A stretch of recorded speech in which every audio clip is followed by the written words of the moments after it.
Hi friends, எல்லாம் எப்படி இருக்கீங்க? கருவேப்பிலை தூள் எப்படி பண்ணலான்னு பார்க்கலாம் வாங்க. கருவேப்பிலை நல்லா வாங்கிட்டு வந்தோன்னா கழுவி நம்ம என்ன செய்யணும், இங்கே பாருங்கள் எப்படி வருதா.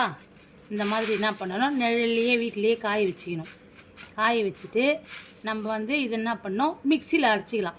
மிக்சியில் அரைச்சி இருங்க எடுத்துகிட்டு வரேன். மிக்சியில் அரைச்சி எடுத்துகிட்டு வரேன். பார்த்தீங்களா, மிக்சியில் அரைச்சி எடுத்துகிட்டு வந்துட்டேன். மிக்சியில் அரைச்சா நல்லா தூளாக வந்துடும். கொஞ்சமாக இருக்கிறதால நம்ம வீட்டிலையே அரைச்சிக்கலாம். நிறையனா நம்ம மிஷினில் கூட அரைச்சிக்கலாம். இதில் தோசையில் போட்டு சாப்பிட்டுக்கலாம், சப்பாத்தியில் போட்டு சாப்பிட்லாம். சும்மா ஏதாவது செஞ்சோம்னா கூட அந்த கருவேப்பிலை தூள் நம்ம போட்டு சாப்பிட்டுக்கலாம். சுகருக்கு சும்மா அப்படி 2 சிட்டிக்கு எடுத்து சாப்பிட்டுட்டு நம்ம தண்ணி குடிச்சோன்னா கூட நமக்கு நல்லது. இதான் கருவேப்பிலை பொடி எப்படி பண்ணுறதுன்னு சொல்லிவிட்டு உங்களுக்கு சொல்லி கொடுக்குறேன். கற்றுக்கோங்க, வீட்டில் செஞ்சு பாருங்கள். எல்லாத்துக்கும் யூஸ் பண்ணுங்கள், குழம்புக்கும் போட்டுக்கலாம். செஞ்சு பாருங்கள் வீட்டில்.